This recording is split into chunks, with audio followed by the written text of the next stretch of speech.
오늘 본문 말씀을 보면 갈렙이라고 하는 우리 믿음의 조상 중에 한 분인 아주 위대한 믿음의 사람이 나타납니다. 이 갈렙은 여호수아와 함께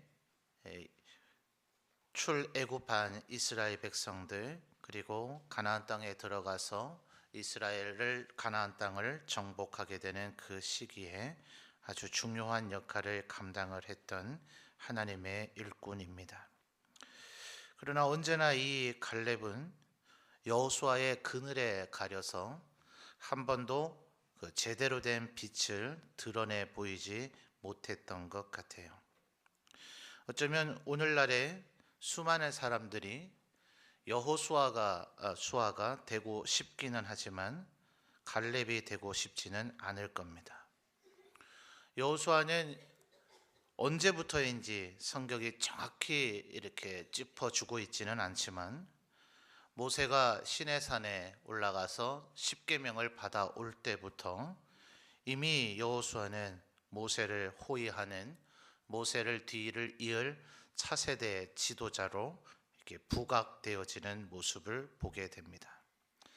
그렇지만 갈렙은 그에 비해서 사실은 성경 그 어디에도 상세하게 그렇게 등장되어지지는 않는 사람이죠. 다만 오늘 우리가 10절부터 말씀을 읽었습니다만 6절에서부터 갈렙 스스로가 이야기하는 것처럼 민수기에 기록된 사건 12명의 정탐꾼을 가데스 바나야에서 가나안 땅으로 보냈을 때 그때 비로소 등장되어지는 사람입니다. 이제 참 갈렙 입장에서는 좀 억울할 수도 있지 않을까요?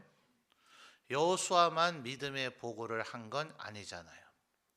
자신도 분명히 똑같이 믿음의 보고를 했는데 언제나 백성들은 또 하나님께서는 여호수아만 인정하시고 여호수아만 이뻐하는 것 아니냐 말이죠. 그런데도 성경 그 어느 곳에서도 갈렙이 그것에 대해서 불평하거나 원망했다 하는 그런 이야기는 없습니다.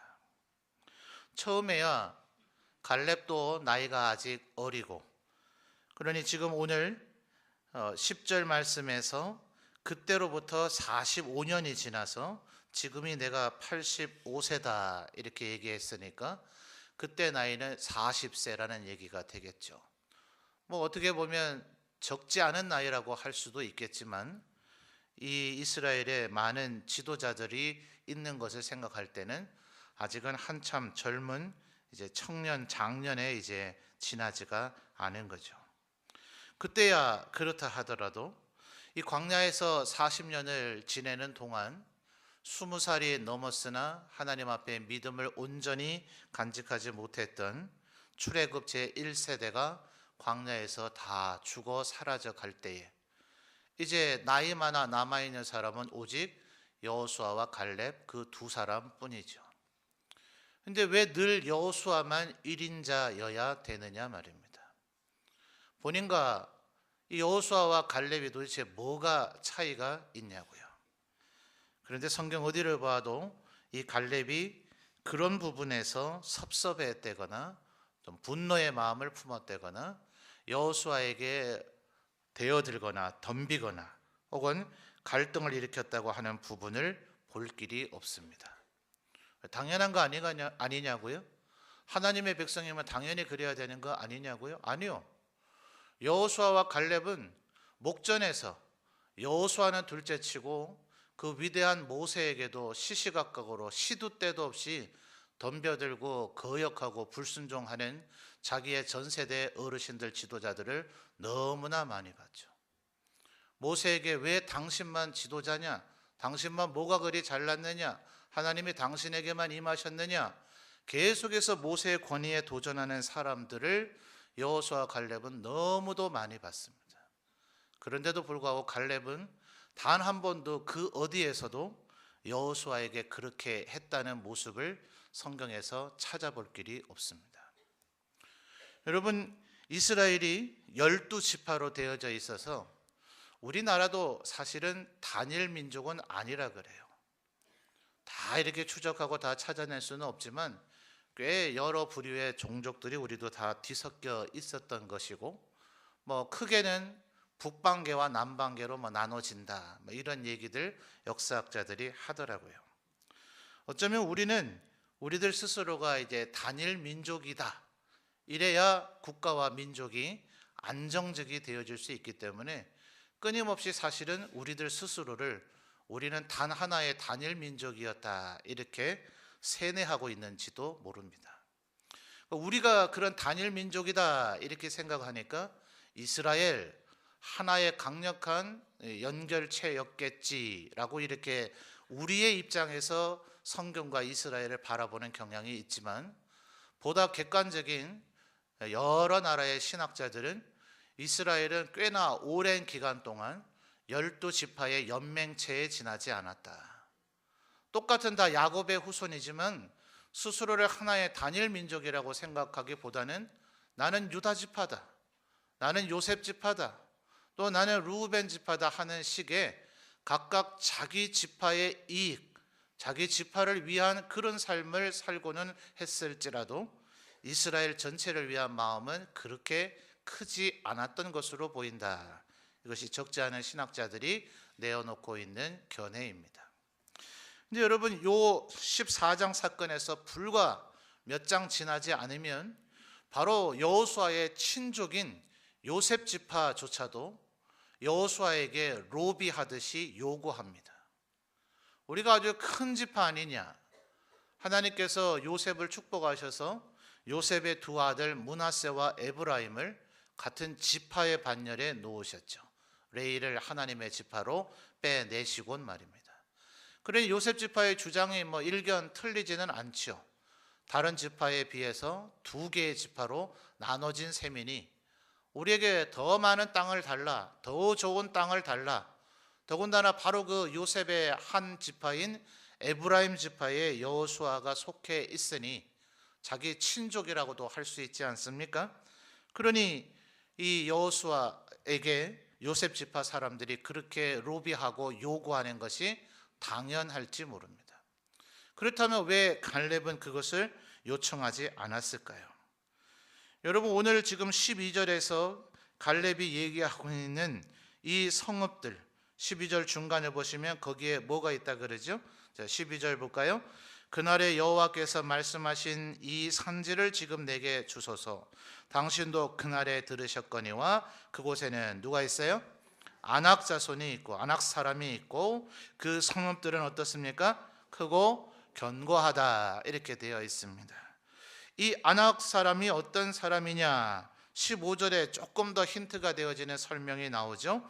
헤브론의 이름은 기럇 아르바라. 그래서 기럇 아르바라는 뜻은 아르바의 성, 아르바의 집이라는 뜻인데, 그 아르바는 아낙 사람 가운데에서도 가장 큰 사람이었다.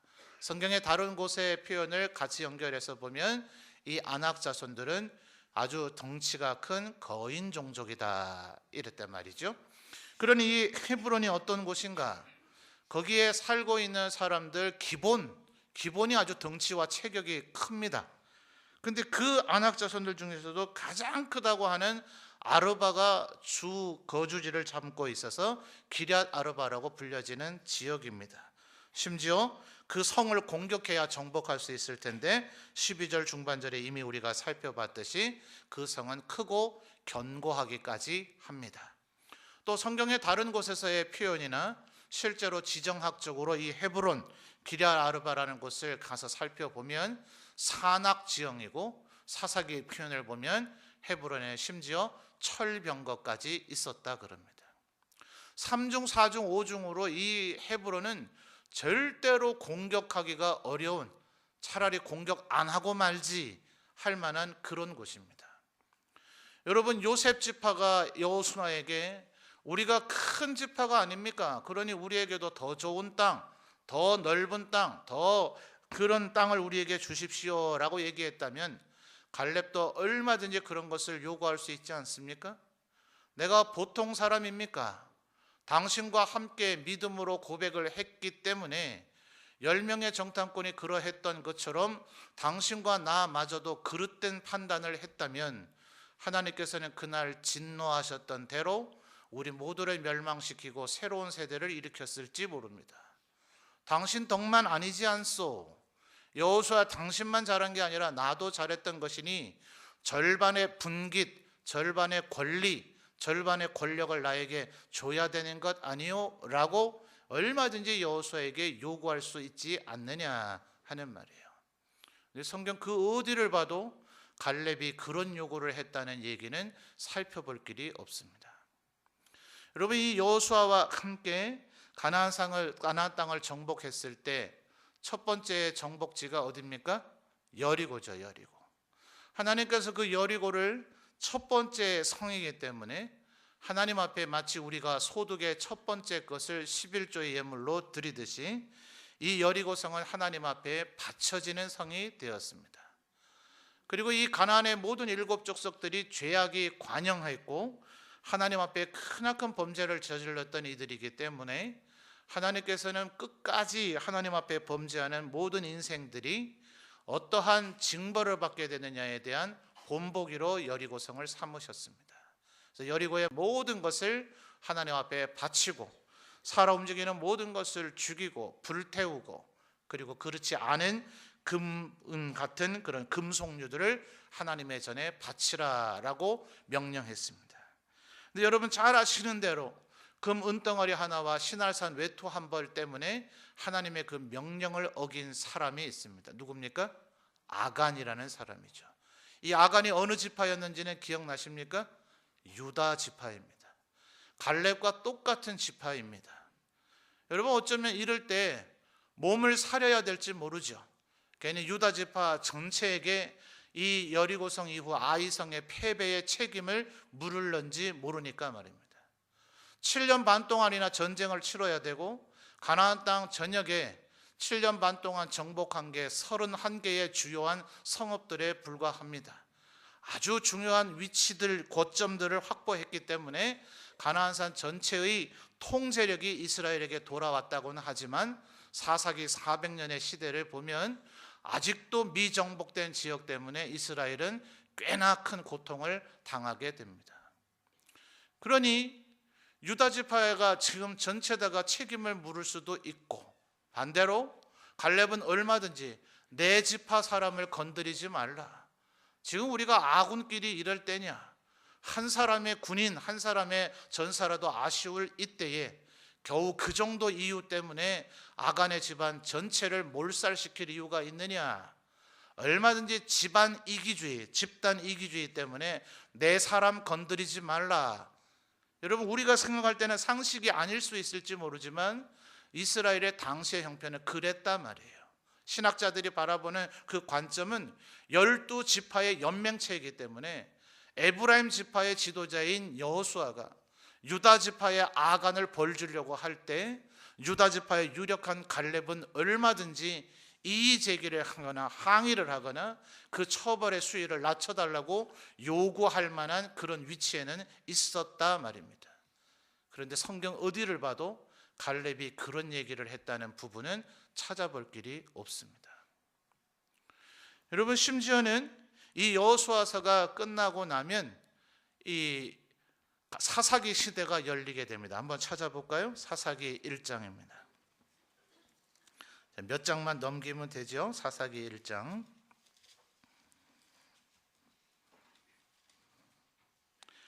구약 360페이지입니다. 사사기 1장. 찾으신 분 아멘요. 자, 1절 말씀 상반절만 읽어볼까요? 시작. 여호수아가 죽은 후에. 자, 어떻게 됐어요? 여호수아가 죽었습니다. 하나님의 부르심을 받았어요. 그런데 여러분 8절부터를 한번 볼까요? 8절에서부터 유다 지파의 얘기가 다시 나오기 시작하는데 거기에서 12절 말씀 같이 읽겠습니다. 시작. 갈렙이 말하기를 기럇 세벨을 쳐서 그것을 점령하는 자에게는 내 딸 악사를 아내로 주리라 하였더니. 자, 1절에 누구는 죽었어요? 여호수아는 죽었으나 여전히 살아남아 있어서 가나안 땅을 정복하는 일을 하고 있는 이가 있습니다. 그게 누굽니까? 갈렙입니다. 그래서 여러분 성경은 이러한 갈렙의 삶의 자세를 오늘 우리가 읽은 본문 11절에 뭐라고 얘기합니까? 모세가 나를 보내던 날과 같이 오늘도 내가 뭐예요? 여전히라고 하는 말의 의미가 뭡니까? 하던 일을 언제나 변함없이 계속해서 하는 그 삶의 자세를 이야기합니다.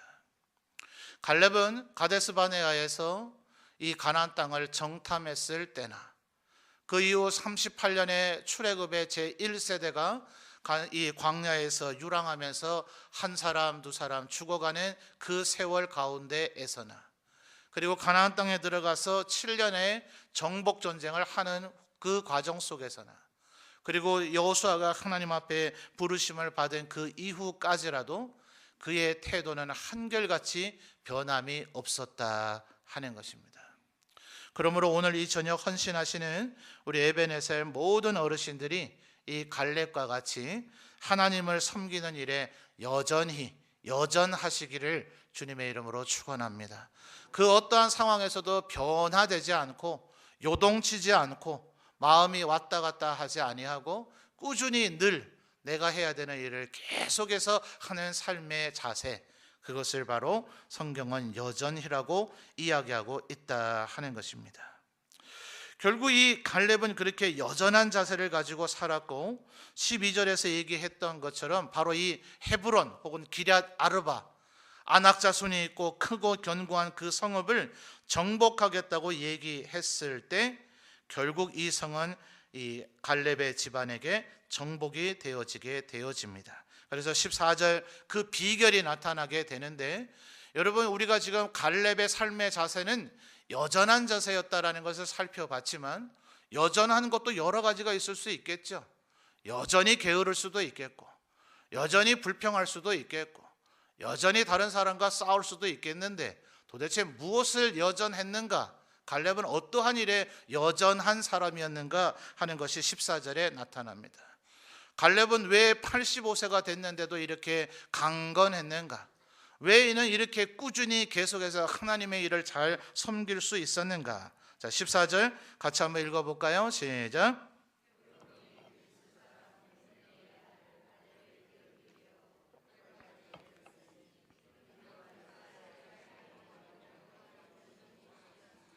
아멘. 자, 중반절에 중요한 단어가 나오죠. 헤브론이 그니스 사람 여분네 아들 갈렙의 기업이 되어 오늘까지 이르렀으니. 여기까지 참 좋잖아요. 그 다음 단어가 뭡니까? 이는이란 말이 뭐예요? 왜냐하면 왜 그렇게 될 수 있었는가?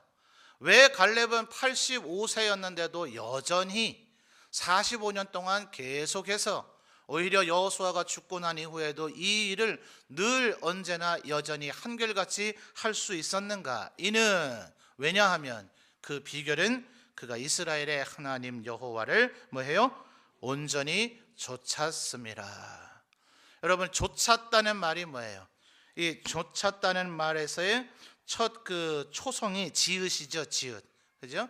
쌍지읒이 돼서 쫓았다 이러면 도둑놈이 도망가는 것을 경찰이 뭐해요? 쫓아가죠. 그것은 쌍지읒입니다. 그죠? 근데 쫓았다라고 하는 것은 예수님의 제자들이 예수님을 따랐다 하는 그런 의미죠. 바로 하나님 여호와를 온전히 쫓았다 하는 것은 이 갈렙이 이렇게 여전히 여호수아의 밑에 그늘에 가려서 2인자로 살았지만 불평하지 않고 원망하지 않고 요셉 집파처럼 꾀부리지 않고 유다 집파 아간이 죽는다 해도 내 집안 식구, 내 이웃, 내 혈족 챙기겠다고 이기적인 마음 품지 않고 여전히 하나님의 사람이 될 수 있었던 것은 그가 하나님을 쫓았기 때문이다. 하나님의 마음을 늘 알아가려고 했기 때문이다. 하나님의 뜻대로 살고자 노력했기 때문이더라 하는 것입니다. 그래서 오늘 이 저녁 헌신하시는 우리 에베네셀의 모든 어르신들께서 지금까지 한평생 하나님의 교회를 섬기셨던 것처럼 앞으로도 내 힘 닿는 데까지, 하나님께서 나에게 건강 주실 때까지, 그리고 나에게 기회 주실 때까지 끝까지 여전한 하나님 앞에 사람으로 살아가시는 우리 모든 어르신들이 되시기를 주님의 이름으로 축원합니다. 그래서 여러분, 결과가 결국 어떻게 됐을까요? 여러분 솔직히 갈렙의 직계의 후손이 이 사람인가? 유다 지파도 얼마나 유다의 후손들 가운데 종족이 이제 많아졌습니까? 뭐 레위 지파만 하더라도 아주 굵직한 인물들이 뭐 무라리 자손, 고핫 자손, 게르손 자손 이렇게 나눠진단 말이에요. 유다 지파도 예외는 아니거든요. 그렇기 때문에 이 사람이 이 갈렙의 직계 후손은 아닌 듯해요. 왜냐하면 이 사람의 족보 얘기를 할 때 갈렙으로 그렇게 연결짓지를 않기 때문에 그렇습니다. 그런데 갈렙이 어느 지파 사람이라고요? 유다 지파 사람이라고요. 그저 여전히 꿋꿋이 그저 자신이 해야 될 일을 할 때에 그때의 유다 지파에서 하나님께서 다윗을 일으켜 세우시더라 하는 겁니다. 여러분 여호수아는 에브라임 지파였지만 그 후에 에브라임 지파는 사사기 시대 때 굉장히 교만하죠. 여러 사사들을 무시합니다. 그 버릇을 고치질 못했어요. 그래서 기드온에게 덤비고 입다에게 덤비고 하다가 끝내 요셉 지파는 꽤나 큰 타격을 입습니다. 그리고 결국 그 버릇이 고쳐지지 못했는지 솔로몬의 아들 르호보암 때에 여로보암이 이 다윗의 집안을 반역하여서 북이스라엘을 세우게 됩니다. 그리고 나서 에브라임은 언제나 사마리아 북이스라엘과 함께 하나님을 불순종하는 상징적인 이름이 되어져 버립니다. 여러분 하나님 앞에 언제나 여전한 성품 가지시게 되시기를 주님의 이름으로 축원합니다. 하나님을 온전히 조춤에 있어서 여전하시기를 주님의 이름으로 축원합니다. 하나님의 일을 섬김에 있어서 여전하시기를 주님의 이름으로 축원합니다. 그러면 하나님께서 우리가 무엇했는지 하나님 앞에 어떠한 사람인지 이 세상 그 누구보다 하나님께서 다 아시기 때문에 우리의 모든 수고와 섬김과 헌신을 보상하시고 축복하시고 자녀 손들에게도 은혜를 베풀어 주실 줄 믿습니다.